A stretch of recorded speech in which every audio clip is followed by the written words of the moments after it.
ಇವತ್ತು ಒಂದು ವಿಶೇಷವಾದ ಪ್ರಾರ್ಥನೆ ಮಾಡಲಿಕ್ಕೆ ಹೋಗ್ತಿದ್ದೀವಿ. ಏನೆಂಬುದಾಗಿ ನೋಡೋಣ. ಯಾರೆಲ್ಲ ಗಂಡ ಹೆಂಡತಿ ದೂರವಾಗಿದ್ದಾರೋ, ಬೇರ್ಪಟ್ಟಿದ್ದಾರೋ ಅವರಿಗಾಗಿ ಪ್ರಾರ್ಥನೆ ಮಾಡೋಣ. ಕುಟುಂಬವನ್ನು ದೇವರು ರೂಪಿಸಿದಂಥ ದೇವರಾಗಿದ್ದಾನೆ. ಮನುಷ್ಯನು ಒಂಟಿಗನಾಗಿರೋದು ಒಳ್ಳೆಯದಲ್ಲ, ಅವನಿಗೆ ತಕ್ಕ ಸರಿ ಬೀಳುವಂಥ ಸಂಗಾತಿಯನ್ನು ದೇವರು ರೂಪಿಸಿದ್ದಾರೆ. ಕುಟುಂಬ ಅನ್ನೋದು ಅದು ದೇವರು ರೂಪಿಸಿದಂಥದ್ದಾಗಿದೆ. ಕುಟುಂಬ ಒಡೆಯುವುದು ದೇವರ ಚಿತ್ತವಲ್ಲ. ನಾವು ಪ್ರಾರ್ಥನೆ ಮಾಡೋಣ. ಯಾರಾದರೂ ಕುಟುಂಬಗಳು ಒಡೆಯಲ್ಪಟ್ಟಿದ್ದರೆ ದೇವರಂಥ ಕುಟುಂಬಗಳನ್ನು ಒಂದು ಮಾಡಲಿ ಎಂಬುದಾಗಿ ಪ್ರಾರ್ಥನೆ ಮಾಡೋಣ.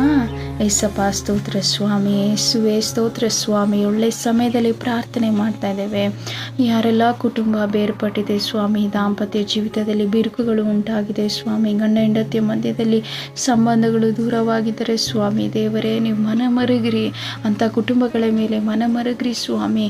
ಗಂಡ ಹೆಂಡತಿಯನ್ನು ಒಂದು ಮಾಡಿರಿ, ಮಕ್ಕಳನ್ನು ಒಂದು ಮಾಡಿರಿ ದೇವರೇ. ಏನೇ ಕಾರಣವಿರಬಹುದು ಅವರು ದೂರವಾಗಲಿಕ್ಕೆ ದೇವರೇ, ಯೇಸುವಿನ ನಾಮದಲ್ಲಿ ಆ ಎಲ್ಲ ಕಾರಣಗಳು, ತೊಂದರೆಗಳನ್ನು ಎಲ್ಲವನ್ನು ತೆಗೆದಾಕ್ರಿ. ಆ ಕುಟುಂಬಗಳು ಒಂದಾಗಿ ಸಂತೋಷವಾಗಿರುವಂತೆ ಸಹಾಯ ಮಾಡಿರಿ ಯೇಸುವಿನ ನಾಮದಲ್ಲಿ. ಹಾಗೆ ಮಾಡಿದ್ದಕ್ಕಾಗಿ ಸ್ತೋತ್ರ ಸ್ವಾಮಿ. ನಮ್ಮ ಪ್ರಾರ್ಥನೆಯನ್ನು ಕೇಳಿದ್ದಕ್ಕಾಗಿ ಸ್ತೋತ್ರ ಸ್ವಾಮಿ, ಯೇಸುವಿನ ನಾಮದಲ್ಲಿ ತಂದೆ, ಆಮೇನ್. ಹೌದು, ದೇವರು ನಮ್ಮ ಪ್ರಾರ್ಥನೆಯನ್ನು ಕೇಳಿದ್ದಾನೆ. ನಿಮ್ಮ ಕುಟುಂಬನೂ ಕೂಡ ದೂರ ಆಗಿದೆಯಾ? ನೀವು ಕೂಡ ಪ್ರಾರ್ಥನೆ ಮಾಡಿರಿ. ದೇವರು ನಿಮ್ಮ ಕುಟುಂಬವನ್ನು ದೇವರು ಆಶೀರ್ವಾದ ಮಾಡ್ತಾರೆ. ಆಮೇನ್.